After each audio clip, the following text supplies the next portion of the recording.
From West Virginia Public Broadcasting. Support for the Legislature Today is provided by the following. AARP West Virginia, your ally for real possibilities in the Mountain State. Online at aarp.org/WV. The West Virginia Higher Education Policy Commission, working to double the degrees produced annually in our state by 2025. Through increased opportunities for West Virginians to earn the credentials today's economy demands.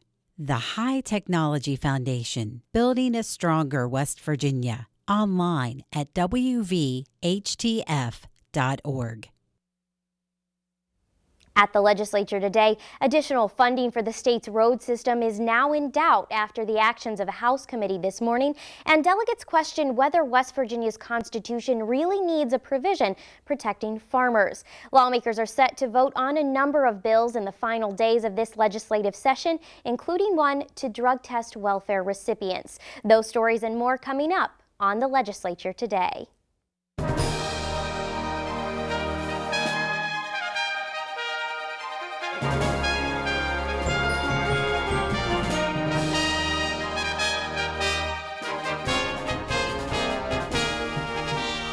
Good evening, I'm Ashton Mara.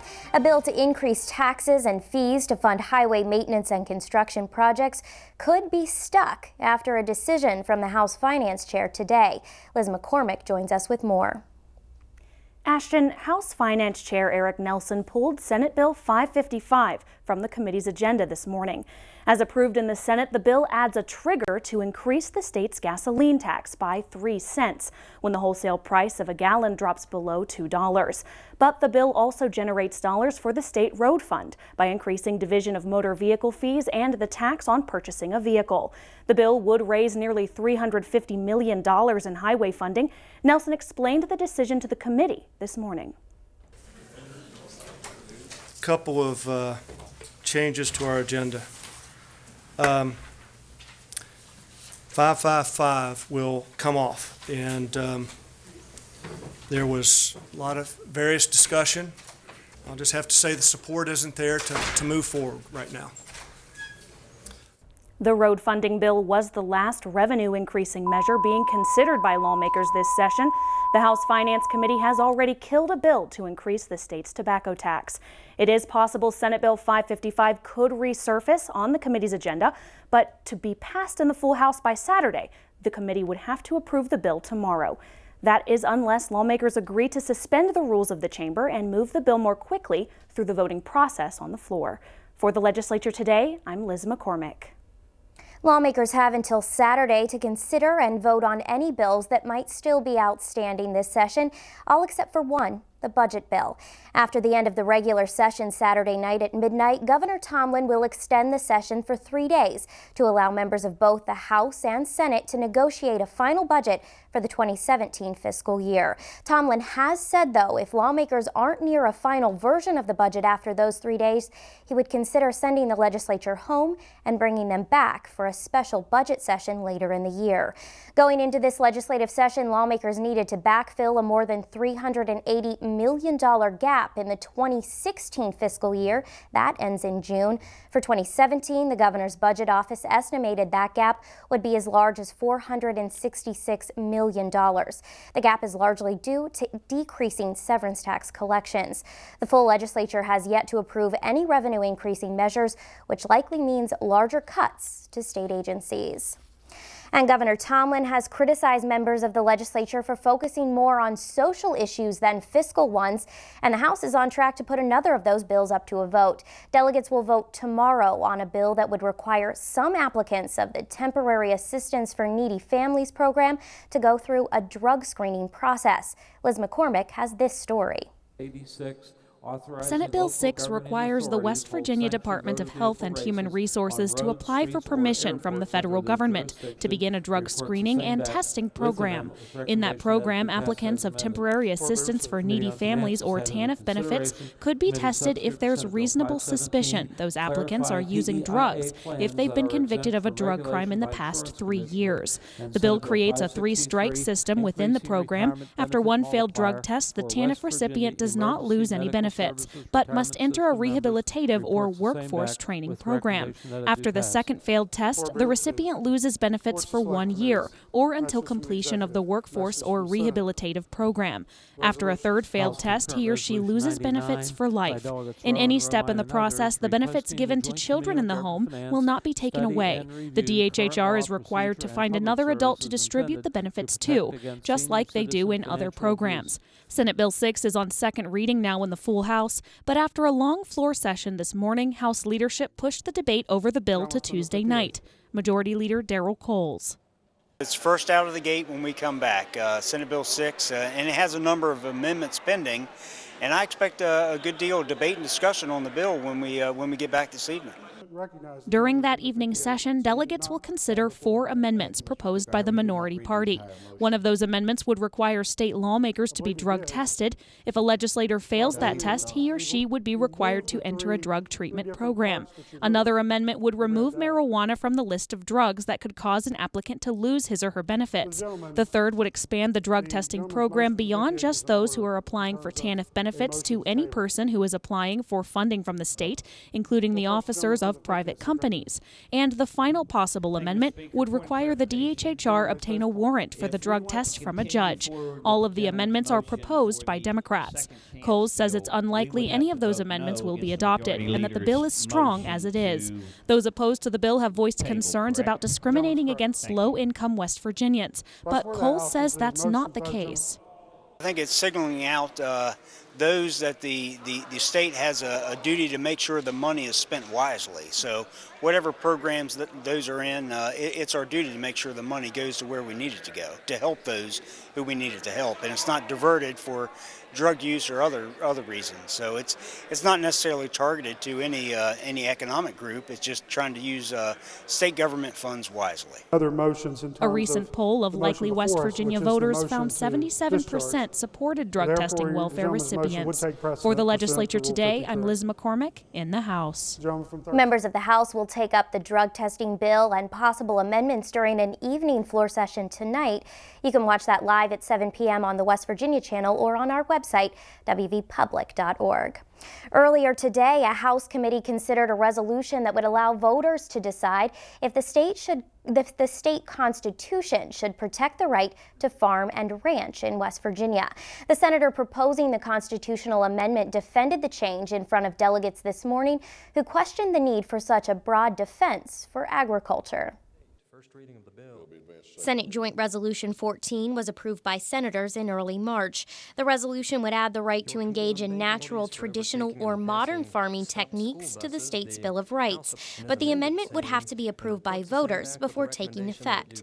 Many members of the House committee expressed concerns about how broad the amendment is, but its lead sponsor, Senator Robert Karnes, says its broadness does not prevent the state from regulating agriculture, much like the state regulates other constitutionally guaranteed rights. What I'd actually do is refer you to Section 322 in the Constitution, which relates to the right to keep and bear arms in West Virginia. And if you, this was actually, part of the discussion we had was to make this somewhat mirror that provision, which doesn't mean we can't regulate firearms, doesn't mean we can't regulate gun ownership, but it means it's a fairly broad right that we recognize. And so we weren't trying to preclude the ability for a DEP to prevent someone from spreading a chemical fertilizer into a creek. This is not about that.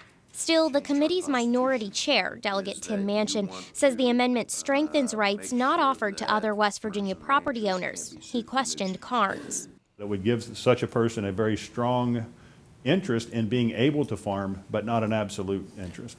It sounds to me like what we're doing is giving them an unequal property interest. Well, they have the property.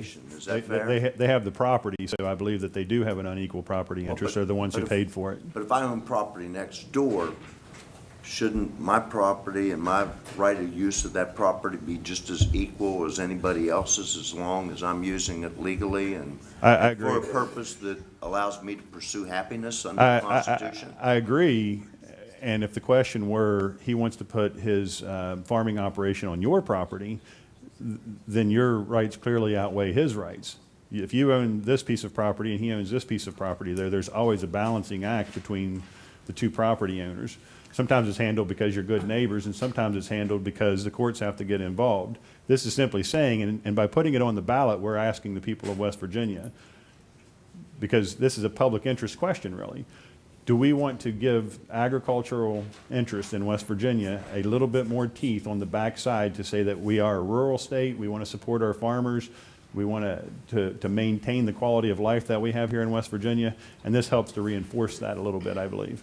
There were questions from members about the amendment's protections for illegal farming practices. A few used marijuana as an example. But Carn says the amendment will not allow farmers to grow illegal plants for sale or use. The amendment would not change the legal status of things like marijuana or hemp plants. Others said the amendment was just not necessary because property rights are already guaranteed in West Virginia. Before voting on the measure, Delegate Justin Markham urged the committee to proceed with caution. Right to farm statute runs afoul with the Fifth Amendment's taking clause, and it's all due to the broadness and vagueness of what was passed in Missouri and in Iowa. So what we're going to have is more lawsuits brought to the state based upon this poorly drafted, very broad written amendment to what we call our sacred Constitution. Ladies and gentlemen, this is not a bill. This is our Constitution, and I urge caution when we touch this.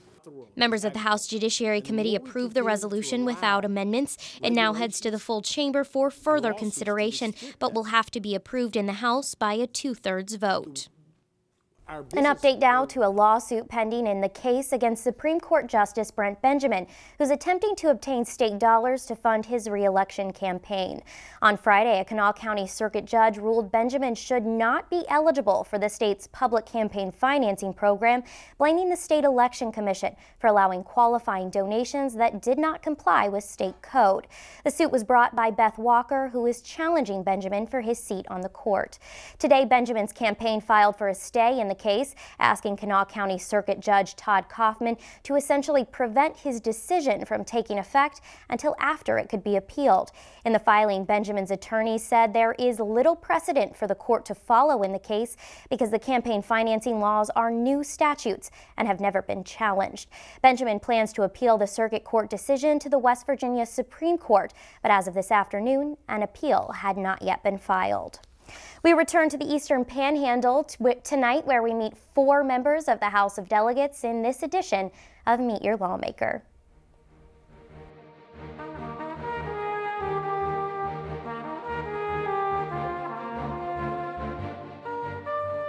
Larry Faircloth is a Republican from Berkeley County. Elected in 2012, he represents the 60th House of Delegates district. Delegate Faircloth serves as the vice chair of the House Committee on Interstate Cooperation.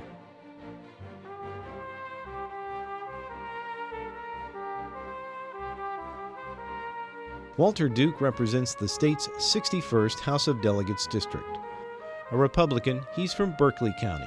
Duke served as a member of the House of Delegates from 2002 to 2010 and was re-elected in 2014. He serves as the vice chair of the House Education Committee.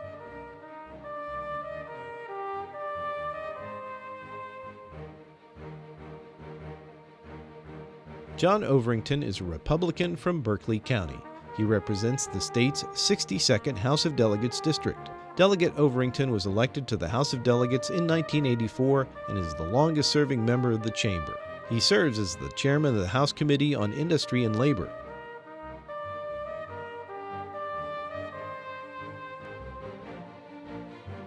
Michael Folk was elected to the House of Delegates in 2012. He represents the state's 63rd House district as a Republican.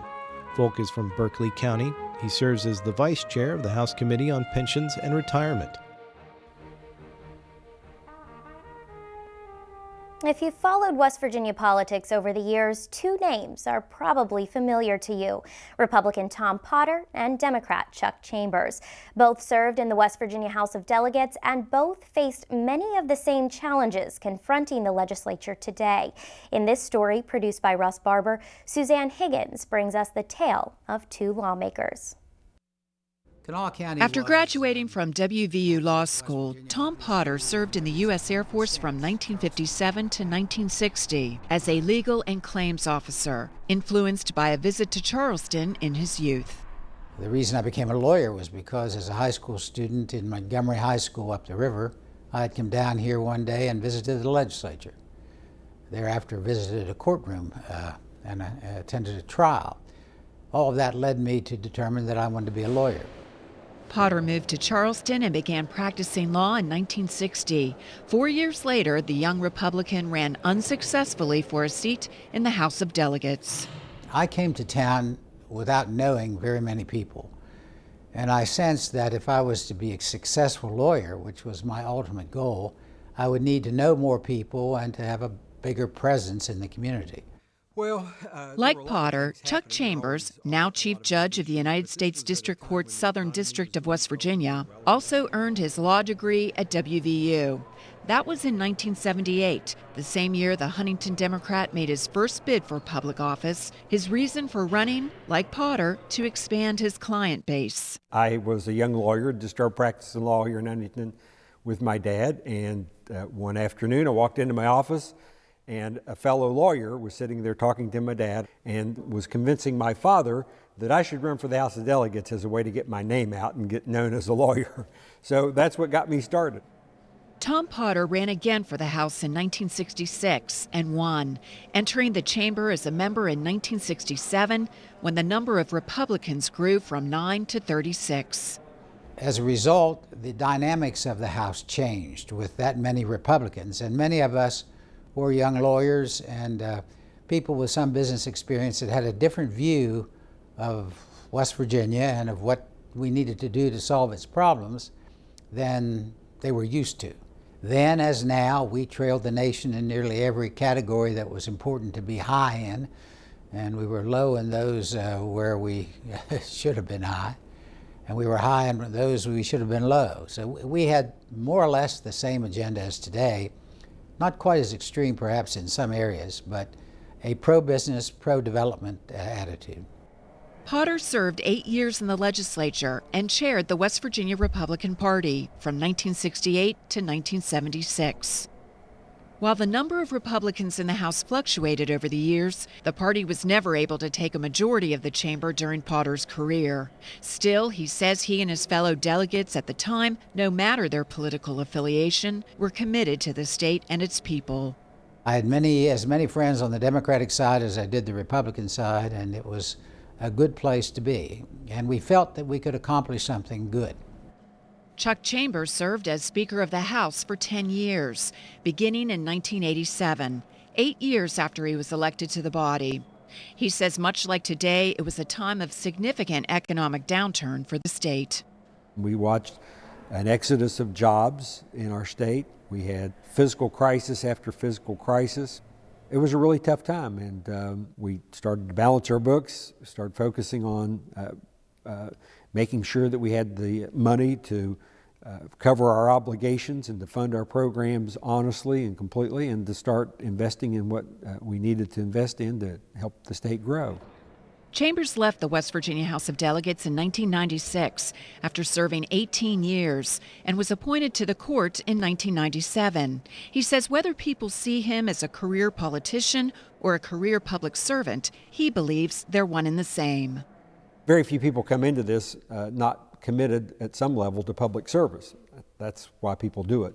And certainly because of the political environment that you have to go through, there's a little bit of politician in the best public servant, but I think that's good. I don't see those things as contradictory at all. There's nothing bad or evil about politics. People make it messy and people make it distasteful at times, but for the vast majority of folks, being politicians and being in public service are the same thing.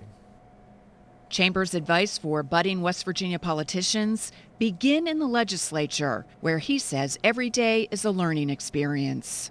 Serving in the legislature is a great education process. It teaches you a lot about what's going on in the state. It teaches you a lot about how the political process and government really do work. And those are skills that everybody needs if you're going to move up in office. For West Virginia Public Broadcasting, I'm Suzanne Higgins. Jeff Branham is a new face in the West Virginia Senate this year. Although he may not be pushing the red or green buttons voting on important pieces of legislation, that doesn't make his job as Senate doorkeeper any less important. In his own words, Mr. Branham describes a day in his life at the State House. My name is Jeffrey Branham. They call me Jeff. I'm the head doorkeeper this year for the West Virginia State Senate. I was born in Charleston. Grew up actually in a little town in Boone County, Whitesville, West Virginia. I'm really good friends with Senator Gaunch, Ed Gaunch. He's a family friend and we attend the same church. I've always been one that even when I was with the steel company for 30 years, I always looked at the job ads and classifieds, and so I noticed there was one for a proofreader this year for the Senate. I was thinking about applying, and I saw Senator Gaunch at church, and I mentioned that to him. Senator Gaunch said, "I don't think you want to do that. I think you probably are more qualified to be a doorkeeper." When I found out I got the job as head doorkeeper, I was, first of all, excited. Very much looking forward to learning the process, getting an opportunity to meet new people, and just anxious to get started, basically. If there are groups that are coming in a particular day for a resolution or a photo opportunity, I monitor them and kind of explain to them what's going to happen and how the process works and when they are to come in and where they go and so forth. And really just to protect all the general parts of the Senate chamber, both inside and outside. The things I like about being part of the process of the legislature is you're exposed and you get to hear and be a part of what's going on.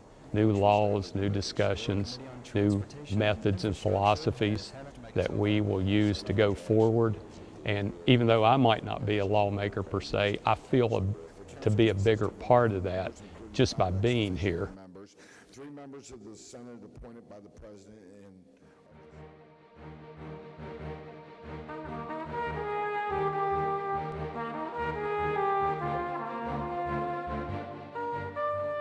Corey Palumbo represents the state's 17th senatorial district from Kanawha County. A Democrat, he was elected to the West Virginia Senate in 2008. He previously served 2 terms in the State House of Delegates. Senator Palumbo is the former chairman of the Senate Judiciary Committee and the son of Senator Mario Palumbo, who served 5 terms in the West Virginia Senate.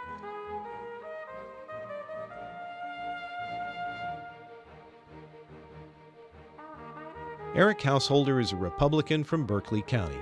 He represents the state's 64th House of Delegates district. He was elected in 2010. Delegate Householder serves as the vice chair of the House Finance Committee. He is also the assistant majority whip.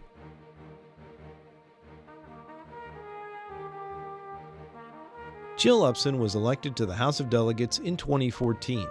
A Republican, she's from Jefferson County. Delegate Upson represents the state's 65th House of Delegates district. During the interim session, Upson chaired the Committee on Minority Issues. She's the first African-American Republican woman elected to the West Virginia House of Delegates.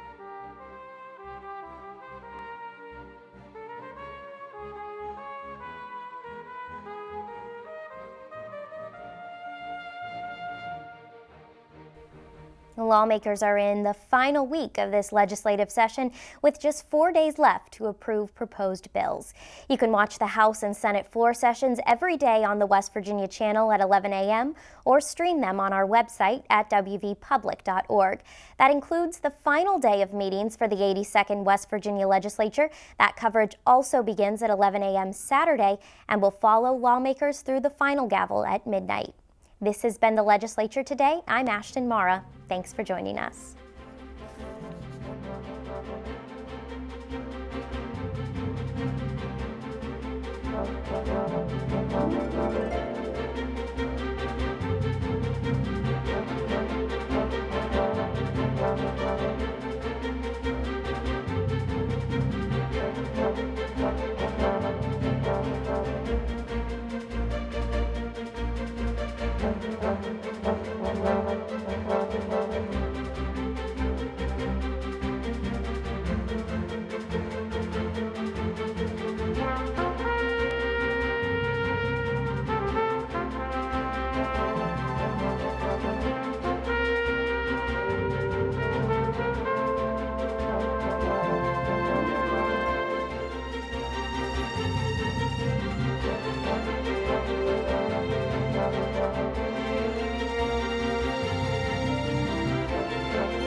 Support for the Legislature Today is provided by the following.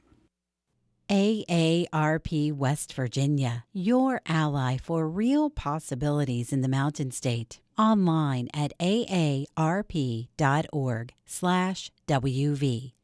The West Virginia Higher Education Policy Commission, working to double the degrees produced annually in our state by 2025 through increased opportunities for West Virginians to earn the credentials today's economy demands. The High Technology Foundation, building a stronger West Virginia. Online at wvhtf.org.